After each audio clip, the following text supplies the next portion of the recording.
The sun was setting over Los Angeles, casting a golden glow over the city streets. Inside a small, old-fashioned auto repair shop on the outskirts of town, Henry Carter wiped the grease from his hands and let out a weary sigh. At 72 years old, Henry had spent most of his life working on cars. His small, one-man shop had survived for decades, outlasting big dealerships and modern repair chains. Not because it was fancy or high-tech, but because people trusted him. But trust didn't pay hospital bills. Henry winced slightly as he pressed a hand to his chest, feeling a familiar discomfort. It had been happening more often lately. Probably just exhaustion, he told himself. He didn't have time to be sick. Just as he was preparing to close up for the night, the unmistakable roar of an engine struggling for life filled the air. He turned toward the garage entrance and squinted at the sight of a Ferrari, deep red, sleek, a classic model, rolling to a stop in front of his shop. The car was beautiful, expensive, the kind of thing that belonged in a high-end showroom, not in his little workshop. The engine coughed one last time before giving out completely. A moment later, the driver's door swung open, and a tall man dressed in a black leather jacket and dark jeans stepped out, pulling off his sunglasses. His presence was effortlessly cool, the kind of guy who looked like he belonged in a movie scene rather than a dusty auto shop. He approached Henry with a calm, polite expression. "Evening. Think you could take a look?" Henry eyed the car, then the man. There was something familiar about him, but Henry didn't place it. Probably just another rich guy with a fancy toy, he thought. He let out a low grunt. Too much luxury for my taste. The man chuckled. "Yeah, but a car is still a car, right?" Henry smirked. "A motor is a motor." Without another word, he grabbed his toolbox and popped open the hood, never once realizing that he had just met Keanu Reeves. As Henry leaned over the engine, his skilled hands immediately got to work, feeling out the issue, testing the components. The man stood by, watching with genuine interest, his arms casually folded. "You work alone?" he asked. "Always have." Henry's voice was gruff, but not unkind. These days, no one wants to actually fix things. They just swap out parts and charge a fortune.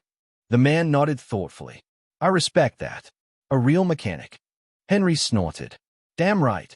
But as he continued working, a sharp pain shot through his chest. He grimaced but quickly covered it up, shaking it off. Just a little strain, he told himself. He'd be fine. As the man leaned in, lightly watching the master at work, Henry muttered, "I can fix this. Just need a few minutes." What he didn't know was that this was no ordinary customer, and the man watching him would soon change his life forever. The evening air in Los Angeles was cooling, but inside Henry Carter's small garage, the scent of oil, metal, and hard work lingered. Henry, sleeves rolled up, tool in hand, leaned over the open hood of the Ferrari. His experienced eyes scanned the engine for the source of the problem. The tall man dressed in black watched quietly. Henry had seen his kind before, rich guys who loved their cars but had no idea how they worked.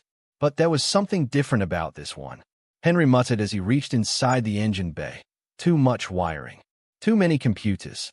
These modern cars don't let you feel the machine anymore.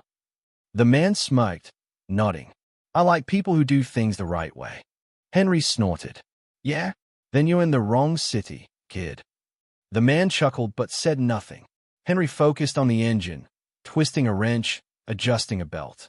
He had worked on thousands of cars in his life, and this one, it wasn't so different. But Henry's breathing felt heavier than usual. A dull pressure settled in his chest, but he ignored it. He had a job to finish. "So, you've been doing this a long time?" the man asked. Henry didn't look up. 50 years. Opened this shop in 74. Kept it running ever since." The man nodded, impressed. "That's rare these days." Henry wiped grease from his hands, studying the stranger. "Yeah? What do you do?" The man smiled. "I work in entertainment." Henry raised an eyebrow. "Music? Movies?" The man hesitated for a fraction of a second. "Movies?" Henry grunted. "Figures. Always a guy from Hollywood driving a Ferrari." The man laughed, not offended, just amused. "Not mine. Borrowed it from a friend. But I do like cars." Henry nodded approvingly. "At least you respect him." Most people with money just treat him like trophies. The man's smile faded slightly, and he nodded again. "Yeah, I've never cared much about trophies." Henry turned back to the engine, gripping a wrench, and froze. A sharp, burning pain shot through his chest, spreading across his ribs. His breath hitched. His vision blurred for a split second. The pain eased, but his hands shook slightly. He clenched his jaw. No time for that. He forced himself to move, tightening the last bolt. The engine was fixed. That was what mattered. Henry stepped back and wiped his forehead. "All right, try it now." The man slid into the driver's seat and turned the key. The engine rumbled to life, a perfect, smooth growl. Henry crossed his arms, satisfied. "There she is." The man smiled, running his hands over the wheel. "Beautiful." He got out of the car, reaching for his wallet. "How much do I owe you?" Henry shook his head. "Nothing. Seeing a car run right is enough for me." The man paused, looking genuinely surprised. "Are you sure?" Henry waved him off. "I don't charge for easy jobs. Just come back if she gives you trouble again." The man studied Henry for a moment. Then he smiled. "I will, and I'll bring you a coffee next time." Henry chuckled. "Just don't bring that fancy Starbucks crap." The man laughed. He stepped into the Ferrari, rolled down the window, and gave Henry a nod of respect. "See you soon, Mr. Carter." Henry just grunted, watching as the car pulled onto the road. He had no idea who he had just helped, and he had no idea how much that man would change his life. That night, Keanu Reeves sat at his laptop, searching for Henry Carter Auto Repair. The results were sparse, just an outdated website and some old forum posts. But as he read, something caught his eye. Customers sharing stories about Henry. "I was broke and my car died on the freeway. Henry fixed it for free. Said to pay him when I could.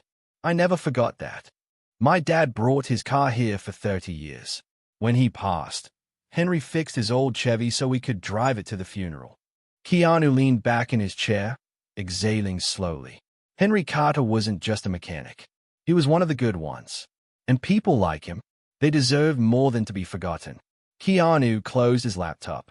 There had to be a way to repay Henry. But not with money. Henry wouldn't accept that. Keanu's mind worked fast. Then, an idea struck. This wasn't about giving Henry a check. This was about giving him a legacy. And whether Henry liked it or not, Keanu Reeves wasn't going to let him be forgotten.